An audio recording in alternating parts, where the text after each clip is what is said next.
This is one of the myths of the golf swing that we'd like to uncover. A lot of people try to concentrate on a straight or stiff left arm. Now you can see Nick's left arm is fairly straight, but it is not stiff. There's no tension here. They're actually pulling back this way, which drops the club onto this slightly flatter plane, which enables you to maintain this wrist set that we talked about, and you can pull the club as hard as you like now into this position. The right side has retained back a little bit. We're not trying to leap forward with the legs. The right side is staying passive to this position here. I've managed to pull the club down. Now I'm in a perfect position here. The club has come from the inside. I can now release the body.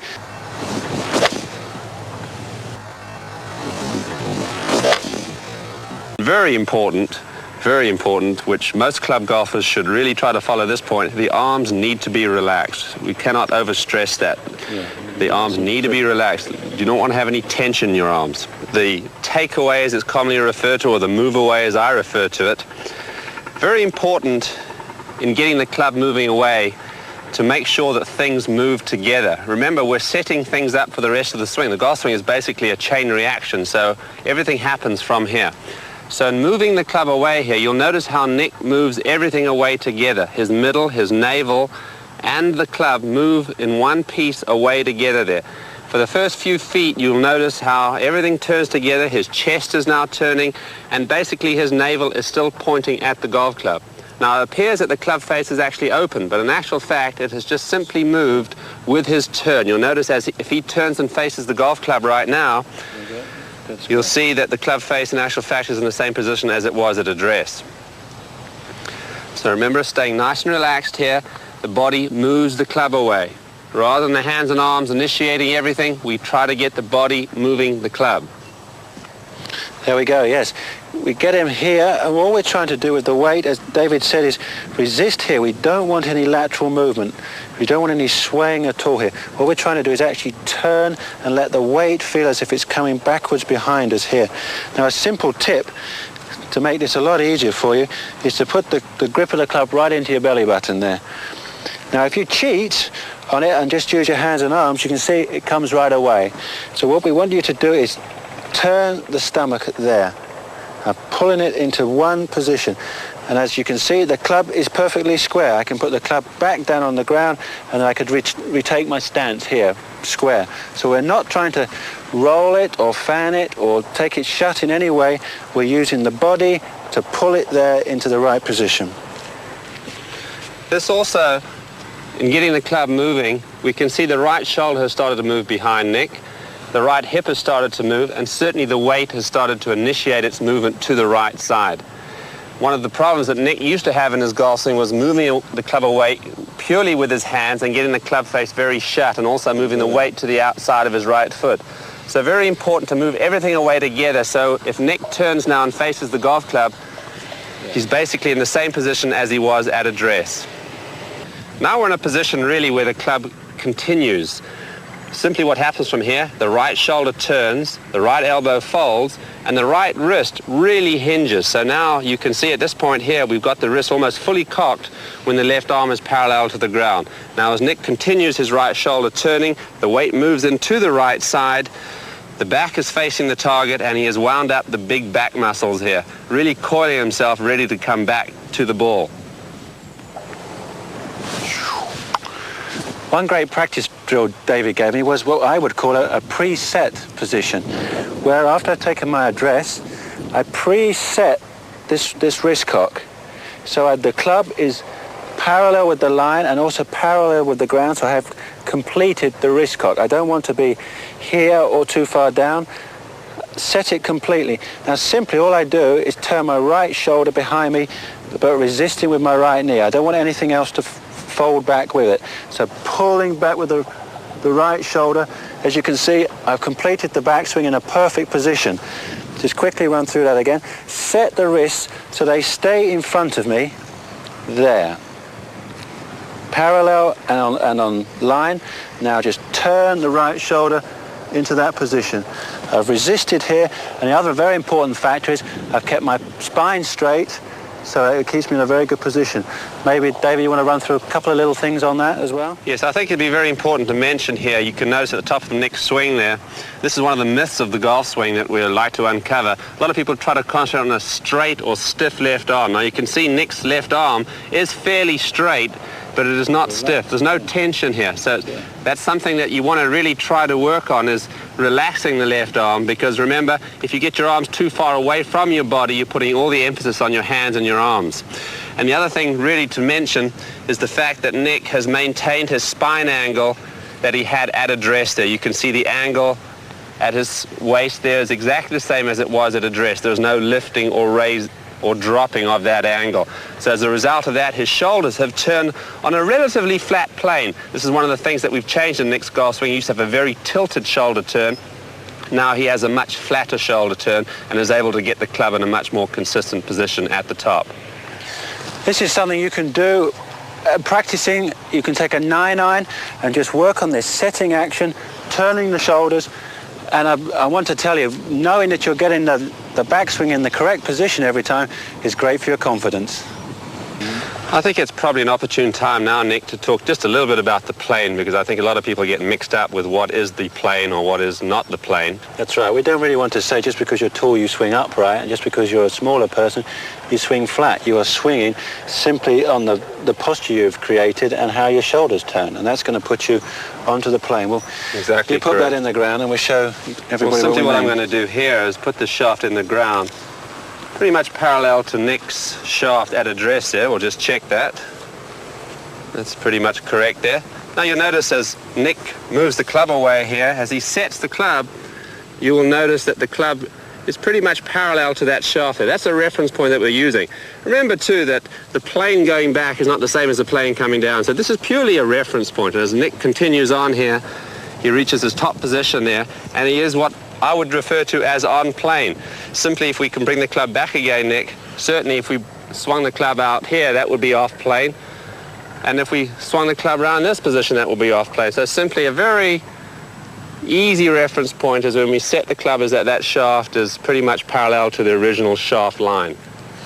Yeah, as I said, with the taller and shorter players, even if I could bring myself down a foot more, because I'm standing further away from the ball, if I got myself in the right body position, I'm turning, and again you see I'm still on the same plane, as you can see by the shaft, and a pretty similar top of the backswing position, even though I brought myself down a foot further. So in a way, this proves the fact that just because you're a small player, everybody says you've got to swing around yourself, or if you're tall, you've all got to go up.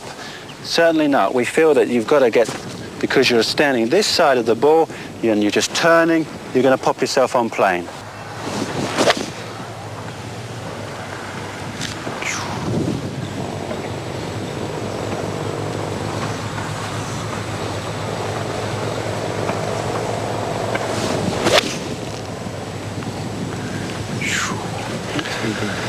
Now what we've done up to this point is really set Nick up for the art of actually hitting the golf ball.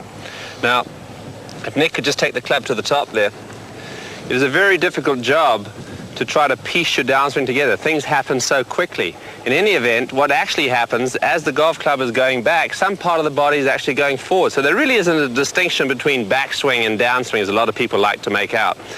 But what we will do is to show you and describe to you what does happen, and through a few drills there, you'll be able to feel what takes place in your downswing. So Nick, at this point, certainly has completed his backswing. Now, I'm going to just shorten Nick's swing just a little bit, because to put this in sort of real terms, as Nick is completing, his lower body will be starting to move forward in the opposite direction. In other words, the weight is starting to move to the left side here. And this is initiated with the lower body, the left knee starts its movement forward. And as you can see, what happens here, the hands and arms drop down to a point where they get to about a hip height position. From here on, Nick's body will then rotate through towards the target. You can see his impact position here. His weight now is into his left side. It's going around behind his left heel, pretty much the same way as it was going back. The downswing, you can think of as a mirror image of the backswing. Now from here, as Nick clears his left side out of the way, his right side now comes through into a position where he finishes up in balance there, his weight fully into his left side and then facing the target. You can see here Nick's hips are facing the target and his weight is now virtually 100% into his left side and he's in a nice balanced position. For the slightly more advanced players, what actually happens at the top with the arms to create this leverage and this power that we get, as everything is pulling, as David was saying, as I start to get to the top, I'm pulling here. Also what happens is you get a re-rotation of the arms. They're actually pulling back this way, which drops the club onto this slightly flatter plane, which enables you to maintain this wrist set that we talked about, and you can pull the club as hard as you like now into this position. The right side has retained back a little bit. We're not trying to leap forward with the legs. The right side is staying passive to this position here. I've managed to pull the club down. Now I'm in a perfect position here. The club has come from the inside. I can now release the body and holding through as the arms rotate into impact, square into impact, and I can squeeze the ball away, and then I let this left side fold. Very much as the right side is folded on the backswing, I let the left side fold on the way through, which keeps the club head moving through as quickly as possible into that balanced finish.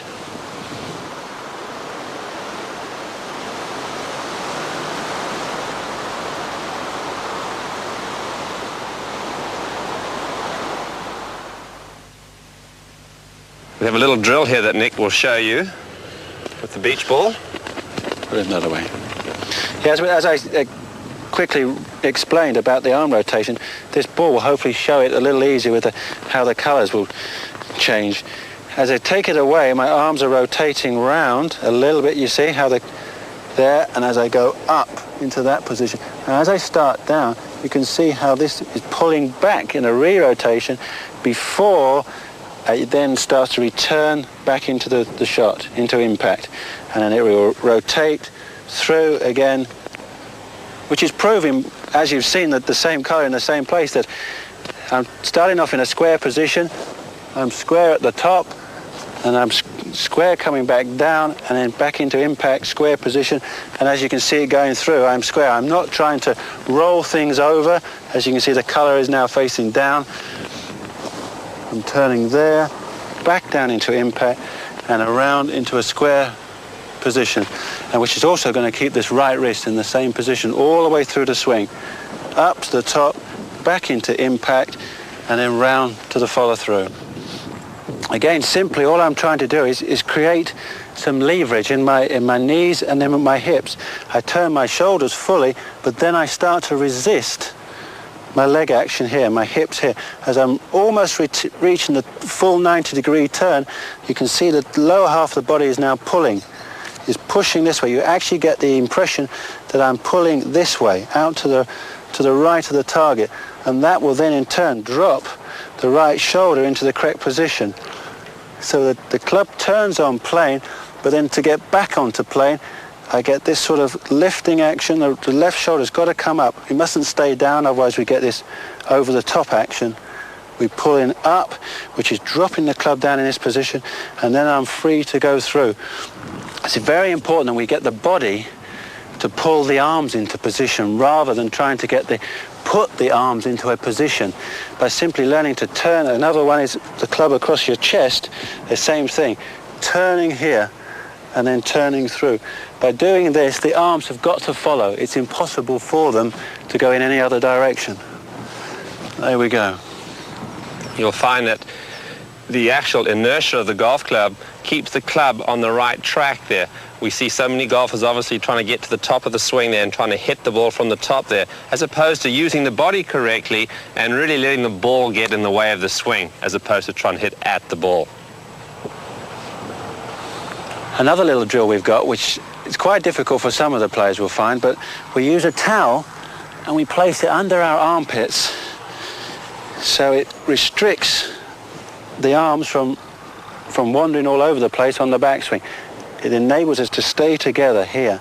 Now I recommend for the not so advanced golfers, that you do this without a ball to start with, and just get the feeling of a light pressure, obviously, which is needed to hold the towel up. If your arms come away from the body, you're going to drop the towel. So we keep that there, and I just want you to get the feeling of turning, which will help everything turn together. And you can go all the way out. I've got a 9-iron here. That's all I recommend you use. And just turn just 3/4 of the way up and then through. And you can see what it is doing on the follow through, how it's tucking me in. There. Now for the slightly more adventurous, you can try and hit some shots with this. Just with a 9-iron, nothing more than that. All I'm trying to do is get the feeling of the club starting away and through. And I'm keeping my arms together. It makes everything happen in one unit. Obviously, if it comes away going back, I'll drop the towel. Or vice versa going through. If the left side doesn't stay together as you pull round, if the left side goes away, you're going to drop it there. So we'll show you again. Turn everything together. Turn that stomach and through. Nice and gentle. We're not trying to hit the club full distance. We're just trying to use this as a feel.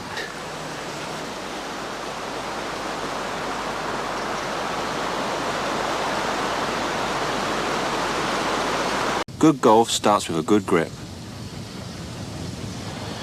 With David's help, all we're simply trying to do is unite the hands on the club, keeping the club face square. Now, as you see, David's drawn a few lines on his glove here to give you a better indication of exactly where we're trying to put the hands. As you can see, the left hand is pretty much a palm grip. It lies diagonally across the palm. This is indicated by these 2 lines here on the glove, and it's placed across the palm and through the first finger.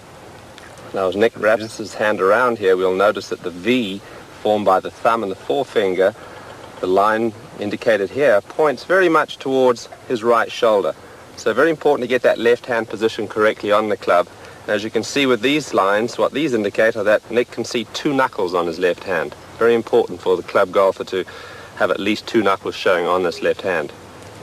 Yeah, I think initially, a couple of years ago, my grip was a little bit too weak. Right. And this, by moving it to the left, as you can see, my thumb is directly on top. And this causes poor takeaway and bad rotation of the arm. So it's important to feel that you're just a little right of center, nice comfortable position there. Then we apply the right hand. Right. Now the right hand is pretty much a finger grip, and as you can see, as we place the right hand on here, it lies across the base of the fingers here. The shaft lies right across the base, wrapping the right hand on top there. You can notice the thumb of the left hand fits pretty much into the pad, the meaty pad of the right hand here. If we can just open this, we can see it lies right under the thumb joint here. And as Nick places his hands on the club there, there's a little gap, if we can notice, between the first finger and the second finger. This little gap is important because it helps to join the thumb and the finger together. This just keeps the pressure consistent, and now as we can see, the hands are a unit on the club. Yeah, I personally feel I try to keep an even pressure all through my fingers, and as I said, very important, keep it nice and relaxed so you can have this movement all the time through your swing. You've got to have freedom. You don't want to be rigid. There we go, nice and relaxed. So really, to summarize, we'll see if the hands are set correctly on the club face will then be squared impact. There is a choice that we have as far as where we place the little finger of the right hand. Now, the most common grip, as Nick grips it, is what we term the overlapping or the Varden grip, where the little finger just sits on top of the index finger. This is most commonly used by most players on the tour. But there also is the other grip, the interlocking grip, which, say, Jack Nicklaus uses. And this, generally speaking, is used for people with very small hands. We recommend that for maybe juniors or ladies. And then there's the third grip, which is not very common these days, which is the two-handed or baseball grip, as they term it in America, where the right hand just sits beneath the left hand. Basically, we're trying to get the hands working as a unit. So I think the most comfortable grip is the one where the little finger just sits on top there and it just rides piggyback. We want to stress that it's so important to spend a little bit of time on your grip. It may feel very uncomfortable to start with. If you could just go out and hit a few balls each day, 20 balls, not worrying where they go, get your grip in the right position, then the feel will come. And if you can do this, it's going to help your game tremendously. Having now got your grip right, the next step we've got to take is getting your stance, alignment and posture correct. Now the simplest way we can sort of explain this is to imagine your alignment as a railway track. And the outside rail is your target line going through the ball to your target, which we've indicated with an umbrella to make life a little easier for the camera. And you are going to stand parallel on the inside track. So the alignment is not actually pointed at the target, but is parallel to your target line. So let me just check this first.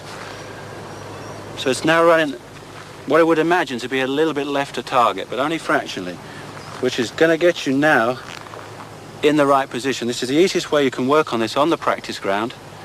Put the club down, and now we've got the base to work on, which is can get our body in the right position.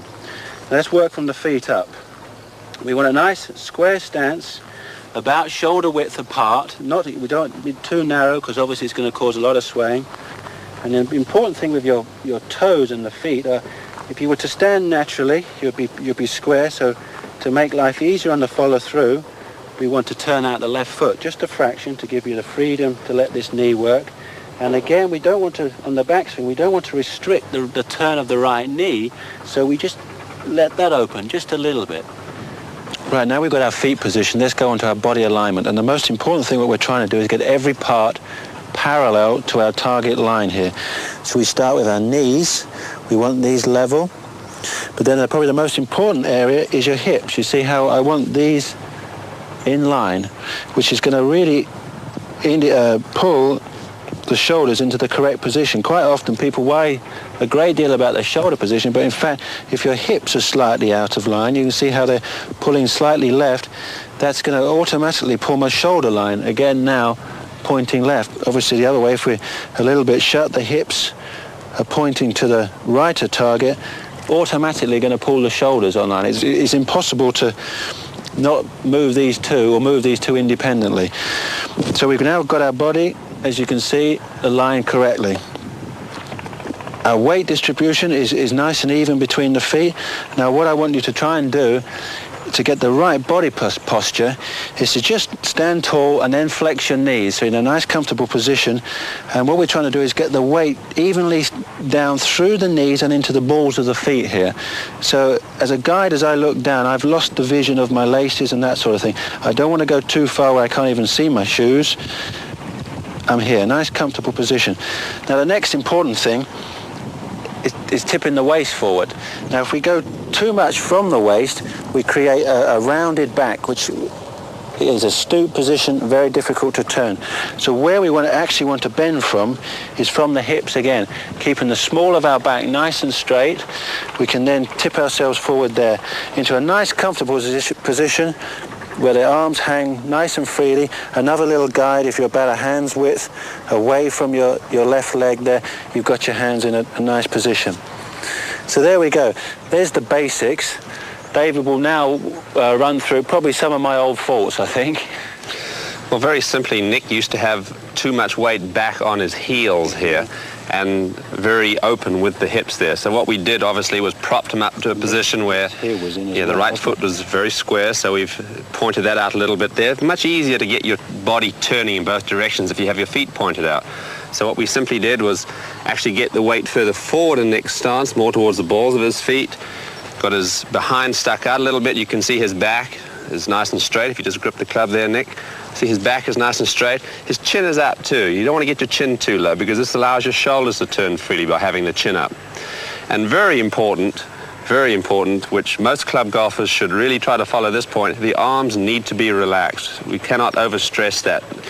The arms need to be relaxed. You don't want to have any tension in your arms. Well, Nick, I think we've covered every aspect of the golf swing this morning, and I think it's very important for the viewers to realize that although we've split the swing up into pieces, that they've now got to put it together again in one nice smooth package. So why don't you go ahead and hit a few shots for us, and we'll see how this is done. Great.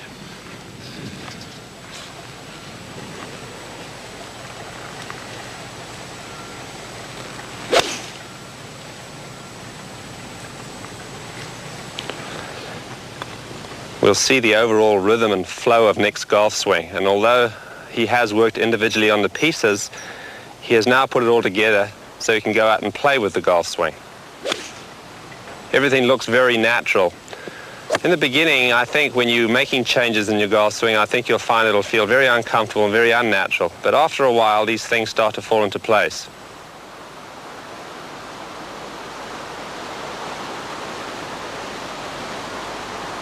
See how well balanced Nick is in his swing.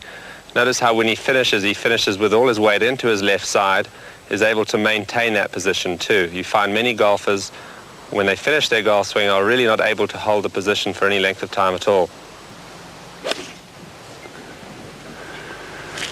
Well, David likes it. Let's take it to the golf course and see what happens. Right, we're now out on the golf course, and the first club out of the bag is the driver. We're on the 10th tee at Valderrama, which will be the 10th hole in the Volvo Masters, which we play each year at the end of the season.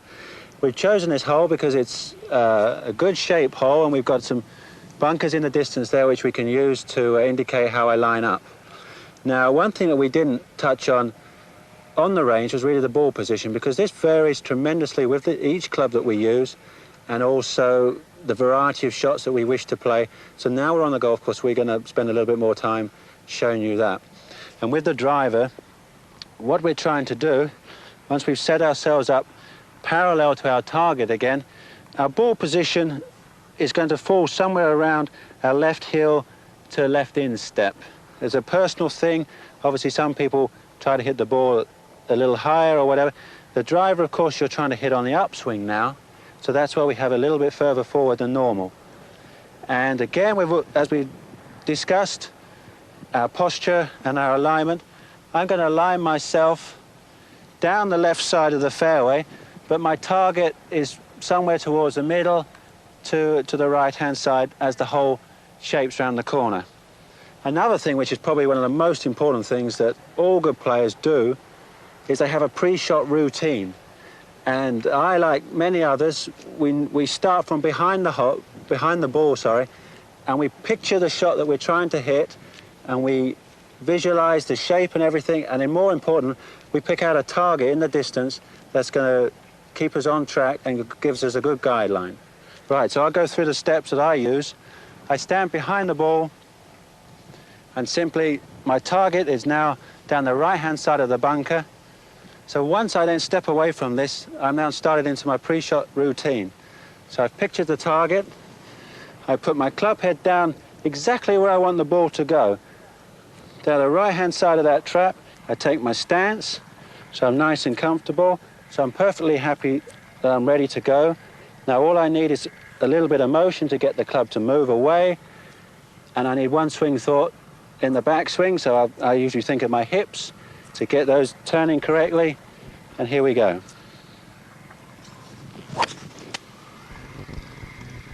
There we go, and it all went pretty good. As you can see, I've kept my follow through. I'm never trying to force the driver. I try to keep the same swing pattern, same rhythm, and hit a good shot.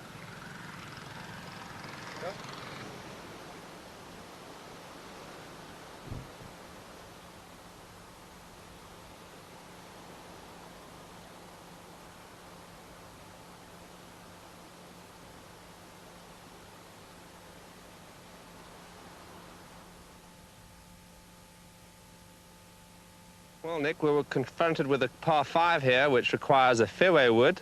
We've got about 230 yards to go uphill. So certainly I think it's very important for golfers to look at the lie before they take out the club. I think if the lie is very tight, they might want to use a more lofted fairway wood, but you've got a very good lie there, so I think a 3 wood's an excellent choice. So let's set up to the ball there and see how we're going to go about that. Okay. First thing, as we can see, the ball is positioned very much like a tee shot, because we are trying to sweep the ball. We're not trying to hit down on it. And also there is a fair amount of weight, probably maybe 60-40, placed on the right side there. This helps us to hit up on the ball without literally trying to scoop it in the air. Now, very important, the rhythm and balance in the golf swing here. And as you'll see when Nick makes the swing here, he'll really work hard on maintaining good rhythm and good tempo. Okay, I'll go through my pre-shot routine again, lining up, picking my target just left of the pin, and setting myself right on that target. Move the weight back a little bit, nice and comfortable, and here we go.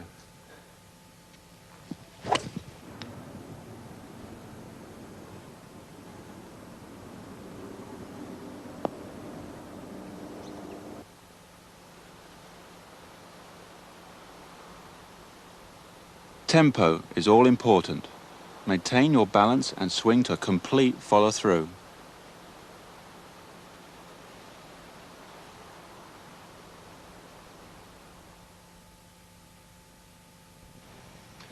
And now we come to the long irons, which is the nemesis of many club golfers. In actual fact, they're not as difficult as most people make them out to be. You'll see when Nick makes a few practice swings here, how he'll really try to maintain his balance and his rhythm. Most people try to help the ball up in the air because of the little loft on the club. So if you can just let the club do the work and really make sure you have good balance, you won't have too much of a problem. Okay, I'll have one practice swing here, saying exactly what David has said. I try to keep my head nice and still, and I want a good, powerful follow through. I don't want to be deaccelerating or trying to help it up. I want to be accelerating through the ball. Right, let's see if we can hit one. For a shot like this, I've got a slight breeze coming off the left, so my first thoughts would I would try and hold it up against that. So I want to have a slightly inside path. So I want to make sure I'm slightly inside and then through. So obviously for that I'm going to have to stay very still on the shot and stay with the shot. Turn fully and release out to the right a little bit.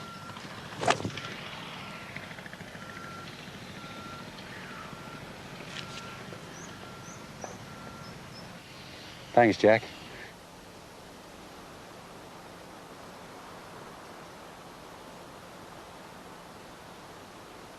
Long irons are harder to strike than fairway woods, so it is vital to stay down and believe that the loft of the club will get the ball airborne.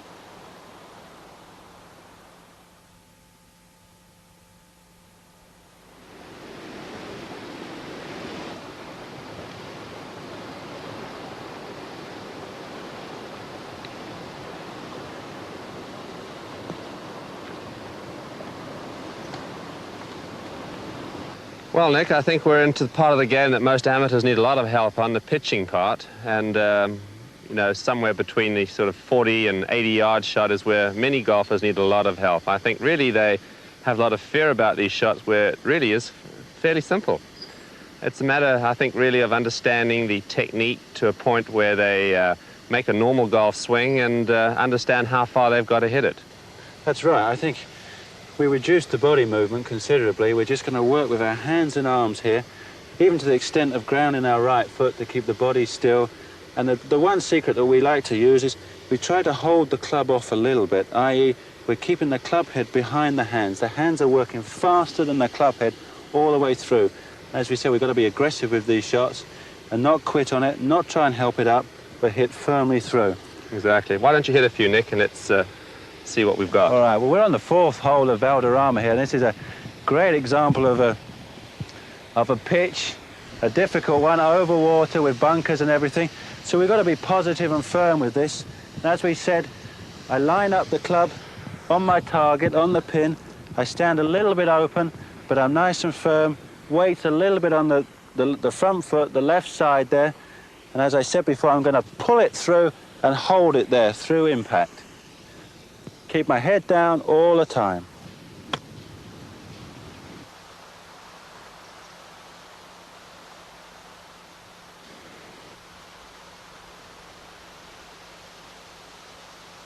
There we go, nice crisp shot. We've now moved back 20 yards. The shot remains very much the same. All we want to do now is extend the stroke a little bit more. Same weight on the left side and everything. I'm using a sand wedge for this shot, which I recommend to all of you. And all I want you to do is get back in this same position. Now, one thing I want you to try and remember is to feel the distance. Is whatever distance you take the club back, I'm going to use about a half swing for this, that I want to go through equally the same. This will keep your rhythm exactly the same through the swing, stop you from being too short and jerky going through. So I want it halfway back, halfway through. Let's try one.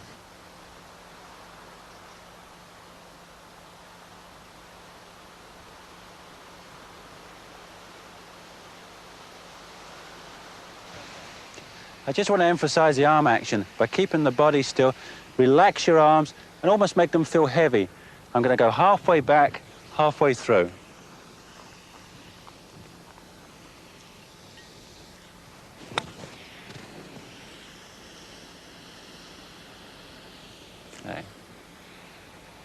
Perfect. Right, we've come back to 80 yards now. I should think this is about the full length of most of you can hit a wedge. And really, I'm going to use what I would call a small full swing. It's going to be a nice, gentle, full swing. I don't want to force it. Obviously now, my body's starting to turn. I don't want to resist quite so much as a hands and arm action. I'm trying to let the whole thing swing. And as I said before, the 60-yard shot, take it all the way back and all the way through. Probably the most important thing here is to stay balanced. Line it up in a nice, full, easy swing.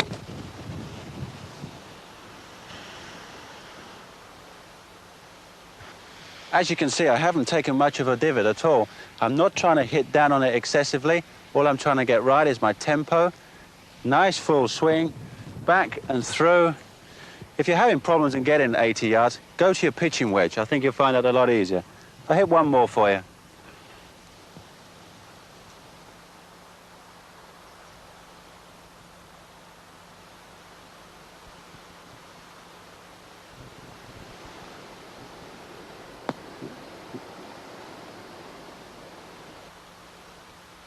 Right, we're moving on to the lob shot now.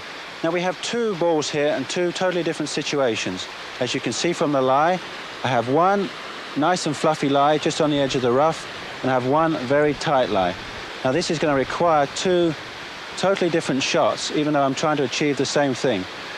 From the fluffy lie, the club we're trying to move the club under the ball nice and slowly, so that we're using just the loft of the club to loft it up. We're going to need a slightly longer swing, and we're using really just the weight of the ball to lift it up, and that will let it land softly. On the tighter lie, we're going to need a much faster hand action, a little bit more wrists, so we want to get under the ball, and we're trying to nip it out of this tight lie, so we've got to be accelerating through the ball and hit a nice crisp shot. The tight lie is going to require a much faster hand action, hitting down on the ball, taking a divot, setting the club and going through quite firmly and quite quickly. Again, I want my weight on my left side, club face a little bit open. I'm going to set the club and then pull it through quite quickly, taking that divot. Let's try one.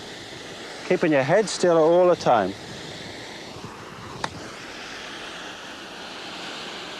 Okay, a little bit firm on that one, but I'll show you the softer lie now. When the ball's sitting up, we're going to use the bounce of the club to go under the ball, and that's going to lift the ball up into the air.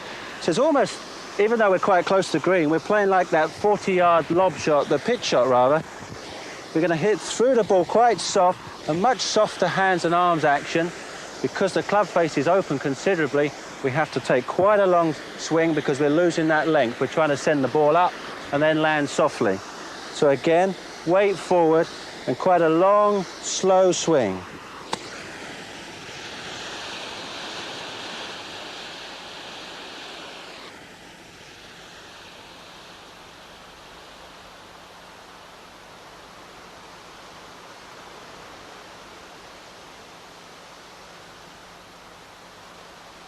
As you can see, there is very little wrist action. All I'm trying to do is slide the club head under the ball and make sure you follow through.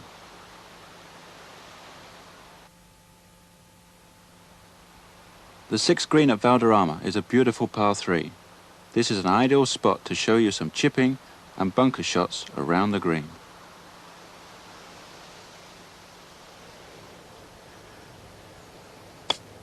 Ooh.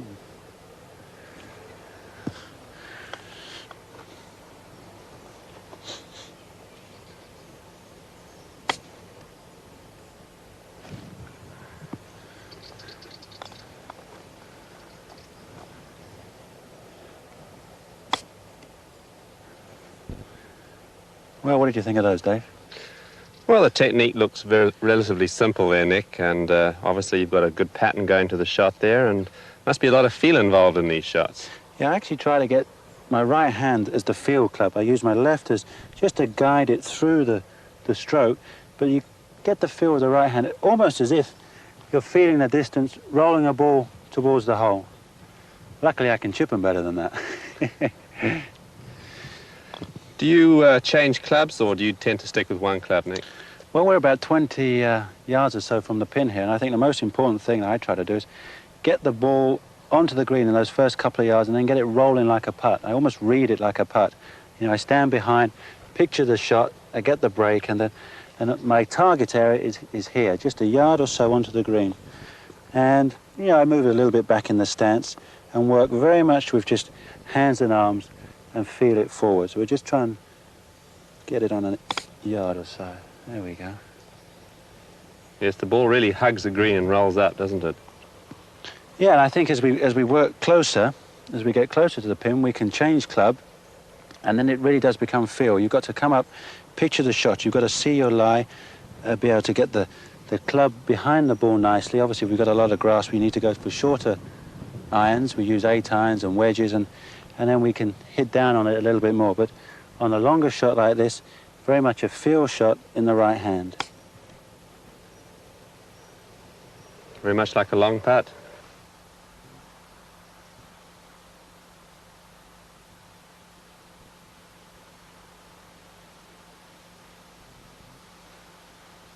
Okay, Dave, we've now moved to the back of the green. We're only 15, 18 feet from the hole. Yeah, I mean, we hit a good shot in and it's just gone off the back of the green. And this is a shot that a lot of amateurs are afraid of, because really all we're trying to achieve is a simple little stroke backwards and forwards, throw the ball onto the green, we're downhill to the hole and we just want to let it roll. Now, one thing I've used over the last couple of years, I actually use my putter grip. And I think this helps me because all I'm trying to achieve is a little stroke backwards and forwards. I'm not trying to help it at all with my wrists and loft it onto the green. Very much a pendulum type stroke then. Yeah, we work very much with setting this angle with the arms and the shoulders and keeping that all in one unit, going backwards and forwards. Move the ball quite a long way back. I've got a 9-iron here. As I said, all I'm trying to do is just loft it a couple of yards onto the green. There we go. It's a very dead shot, isn't it? It doesn't roll much. Yeah, we're trying to just put enough hit. By changing your grip, that helps, because you've reduced this little bit of wrist action. You know, if you come out too much wrist action, you're going to hit it too hard. So with the dead wrists, we can get a nice... See, I can hit that quite firm, and the ball's only gone a couple of feet past the hole. Exactly. Now, you're using a 9-iron here, are you, Nick? That's right. I think you can, again, feel the shot. We're going downhill. Obviously, uphill, you can go quite as low as even a 6-iron. So if you're just trying to get it to run that 1 yard and then up the hill. Just try and knock one in for you. Nearly. This is the shot that obviously the pros are looking to hole, aren't they? Yeah, I think they certainly don't want to feel they're going to ever drop a shot from this position. They're only 80 feet from the hole. And with a bit of luck, we'll get one in. There we go. Very good.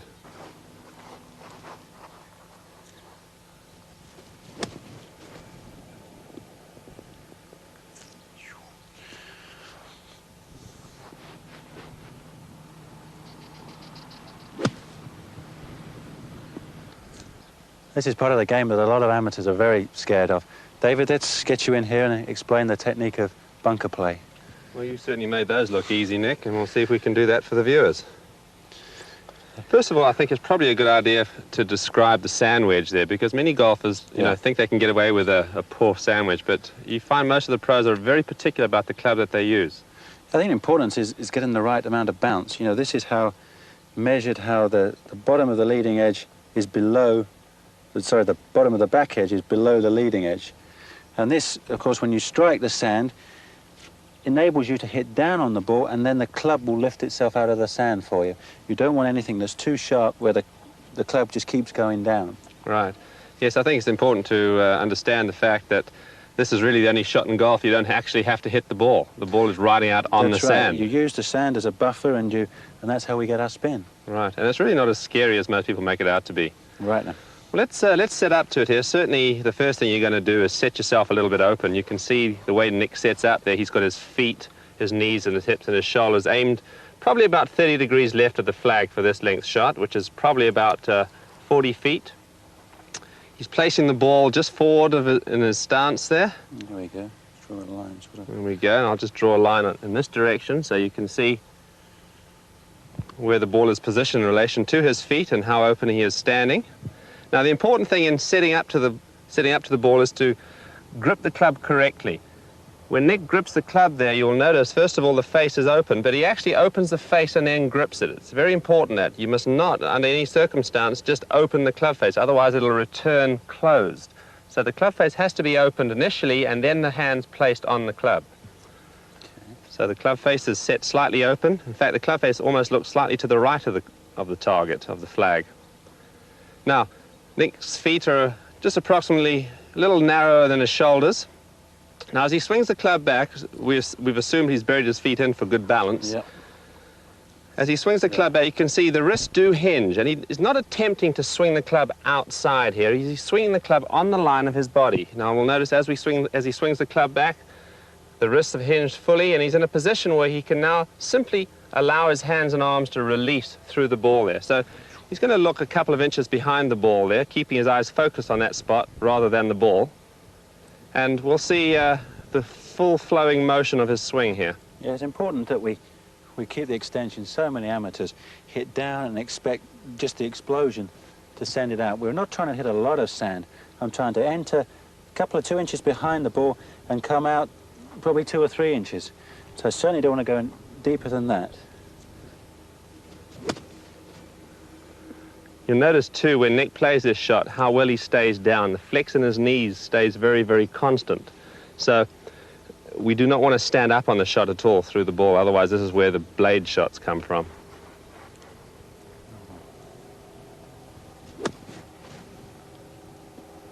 So Nick can get fairly aggressive with this shot as well, but as long as he makes contact with the sand and keeps the club accelerating through, he is certainly not going to hit the ball too far.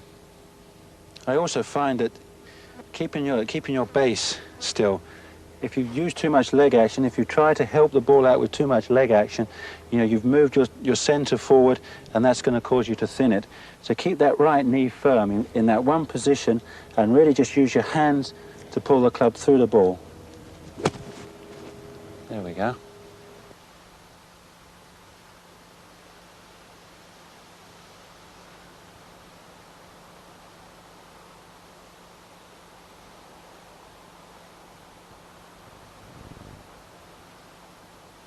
After the relatively straightforward bunker shot, we now have a variety of lies to show you.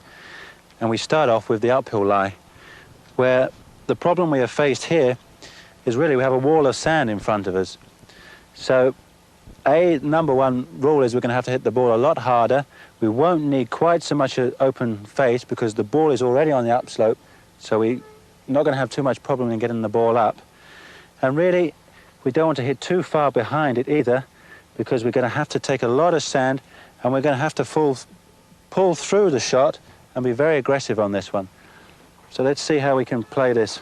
Same setup and everything, a little bit squarer on my club face, and the club is going to be entering the sand on a sort of a level basis. I'm not going to try and help it up at all. I've got to hit into the sand and blast a lot of sand away and send the ball up.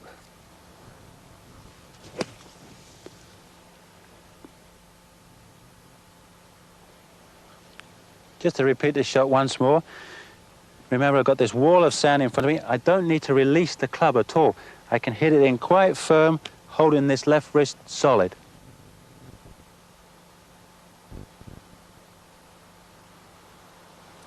Okay, I'm now in the back of the bunker on a downslope, as you can see, a very different problem to the upslope that we faced before. This time, as you can see, I've got to try and get my body into the same angle as the lie.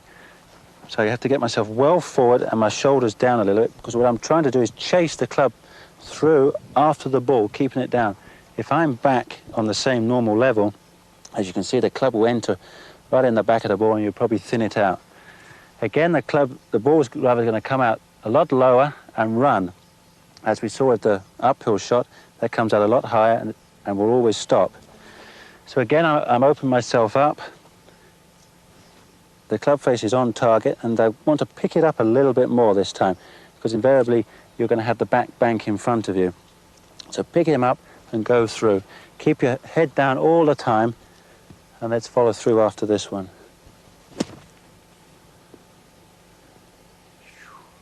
Stay up there, ball. The amateur's nightmare. The plug lie. Now, it really isn't as difficult as you think. And with a lot of amateurs I've watched playing, you certainly don't have to go in there as if you're trying to kill snakes.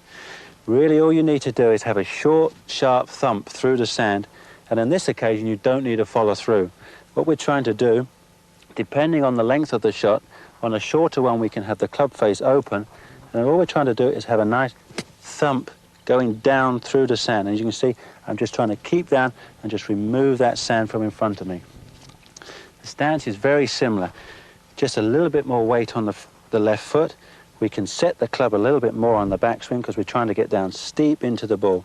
Again, we go in probably 2 inches behind and then down and through. And you stay there. If you keep your eyes there, don't lift up, trying to help it up in any way. Just stay down and pop it out.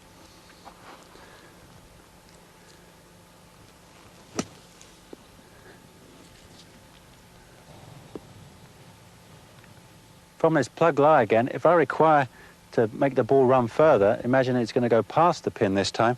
All I simply have to do is from that original club face position, is just to close it a little bit, back to square in fact.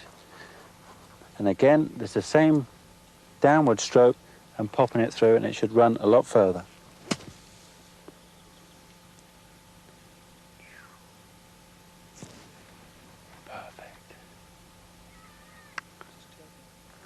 We've covered the real basics of chipping and bunker shots. As you can imagine, there are hundreds. The variation is enormous. Let me show you how I practice. Now, wherever they lie, let's go and play them.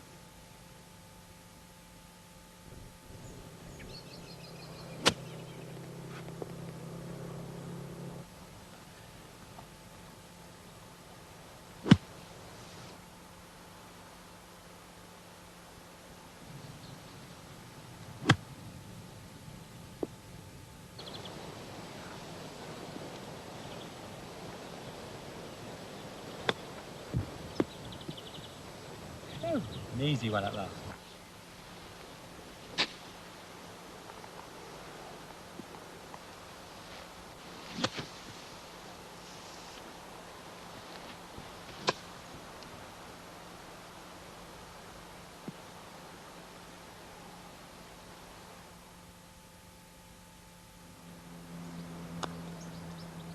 There we go. Well, that'll be a nice one to win the Volvo Masters, Nick. Oh, I hope I can do it as easy as that. Let's talk a little bit about putting, shall we? Yeah, really we want to work on the basics and give everybody a good idea of how to get a simple, repetitive stroke. Exactly. So we start from, I think, just from 3 feet to give you the right picture of what we're trying to achieve. And that's a nice pendulum action with the shoulders and the arms nicely relaxed, forming this angle where we can keep the club just going backwards and forwards on line. There we go, put one there. I want to just take him back and through. Simple as that, on target. Where do you have your eyes in relation to the ball, Nick? Well, I think a simple exercise to do is to take your address, get yourself comfortable over the... Give you another ball here. Well, I'll use this one here, and I pop it right up on the bridge of my nose, and if I release it, there we go. That's where he landed. Then that's directly over your eye line, both vertically and in between your vision as well. So that's a great indication and a nice easy tip to get you positioned every time on the putts. Most people really are a little tentative, and as they come coming through, they start to follow and they start to peep at the hole. If you can pick a small target, a little speck behind the ball, and as you go through, you keep your eyes on that target all the time, and you can see how well the club head then goes through to your target. This is one little drill you can do quite simply. 6 tees placed wider than your putter head, and the idea is just to give you a guideline of coming back and through the ball correctly. Obviously if I bring it in too far inside, I'm going to hit this tee and I'll be thrown offline. So I want to go back and through, keeping the putter head nice and low and slow. And also a good tip is to, whatever distance you go back, you also go through. This will keep you accelerating through the ball. couple more. You got anything to add to that, David? No, I think it's very important that people understand that on these little putts there, the putter certainly does work pretty much straight back and through, but as we'll see when we get into the longer putts, the putter does tend to work a little inside. Well, this is another little effective drill that we use, Nick. Let me just place this shaft under your armpits here. Certainly. There we go. All right, now what this really indicates is how the shoulders work in the swing. You know, we find in many cases golfers tend to take the putter back with the shoulders and move them in an incorrect fashion, especially going through the putt. If we can just illustrate this, Nick, if you can swing it back for me, and as they swing through, a lot of this happens. So very important to get the feeling that the left shoulder is going down and up. There we go, very much like a pendulum. You can see the motion here. So this is a very effective drill, and you can either use just a plain shaft or say a 2 or a 3 iron to help you to do this. Now Nick's just going to practice putting to a tee, which brings to mind that this is an important thing to work on. When you're working on your technique, don't worry about the hole, just work on putting to a tee, then one doesn't get too frustrated with missing the putt. You put all your concentration into the technique. There we go, very easy. That promotes a very good shoulder motion.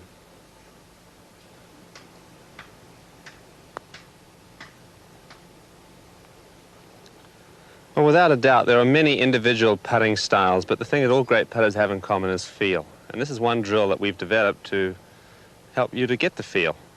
Simply, we put some tees out at 10-foot intervals, and simply by putting to each tee, it helps it develop the feel that you need in order to hit the putt a certain distance. Yeah, we're really not worried about direction too much.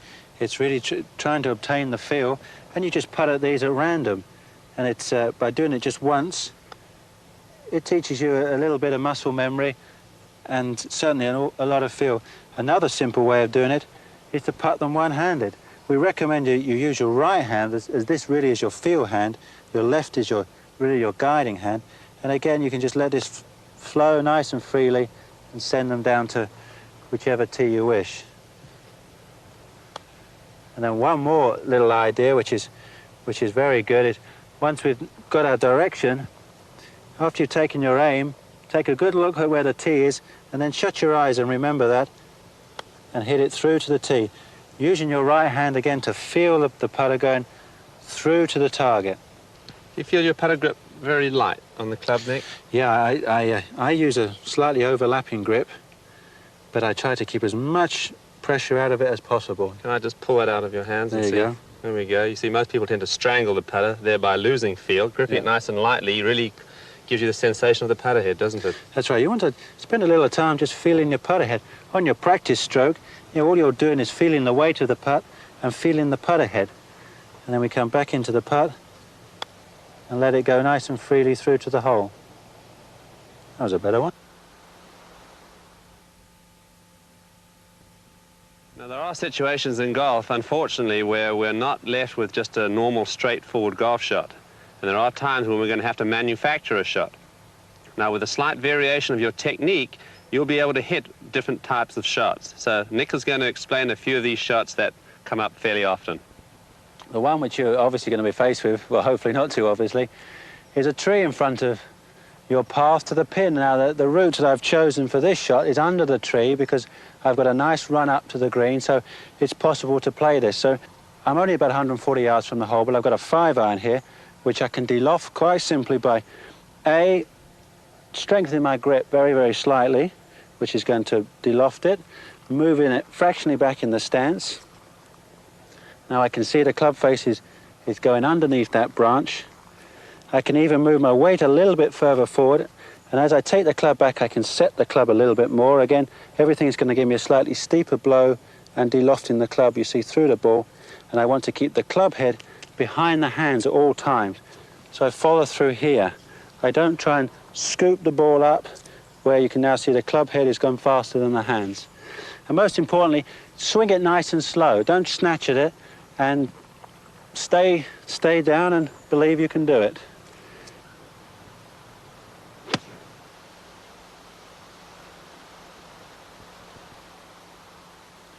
Just make sure you keep your hands ahead of the club head through the shot. Okay, we have a different problem this time. Now I want to try and hit it over the tree. Now, as you can see from behind, it's a pretty steep tree we're trying to get over, but we can simply move the ball as far forward as possible and move our centre of weight just back a fraction, only a little bit there. And by opening the face up just enough to give us a nice glancing blow under the ball, but I don't want to help to try and scoop it up. I still want to hit fast through the ball because I've opened the face up so much, I'm going to lose quite a bit of distance. So I've got an 8-iron here. I can aim a little bit left, open that face up, and keep my eyes on the back of the ball and hit through.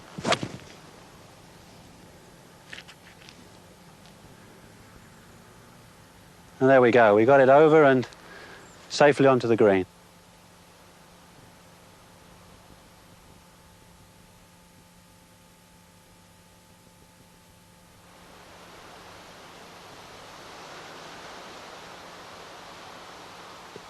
Now the situation we've got here is I'm going to try and draw the ball round this tree.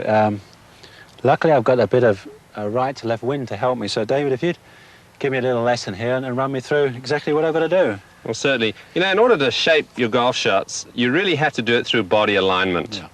So the first thing one has to do is to certainly aim the club face where you want the ball to finish. Right on the pin. I'm going to aim the club right on the pin.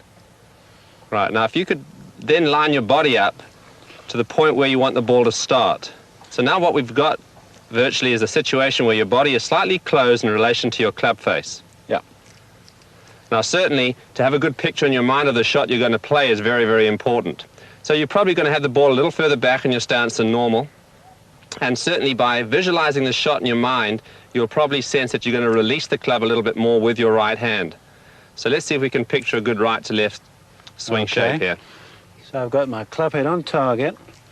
I'm going to aim my body out and shoulders out towards the right-hand bunker and just release the club through. I may have hit that a little too hard. Oh, that's pretty good. Very good shot, Nick.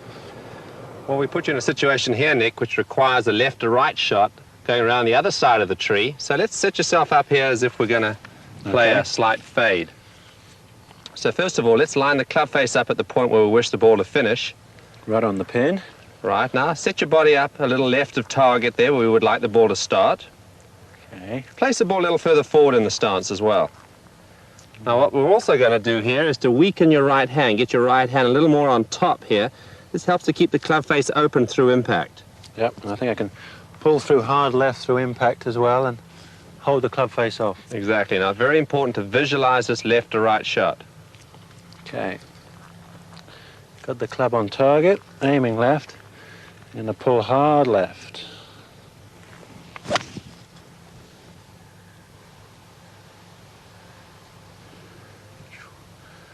There we go. Great shot there, Nick. Thank you.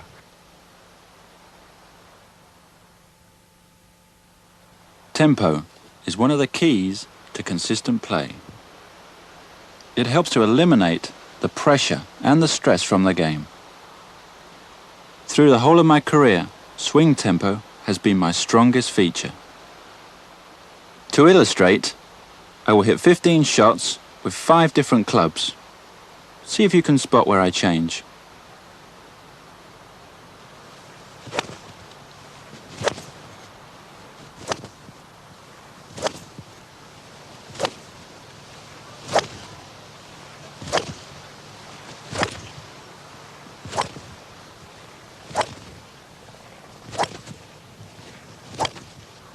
As you can see, the swing gets a little longer, but the tempo remains the same.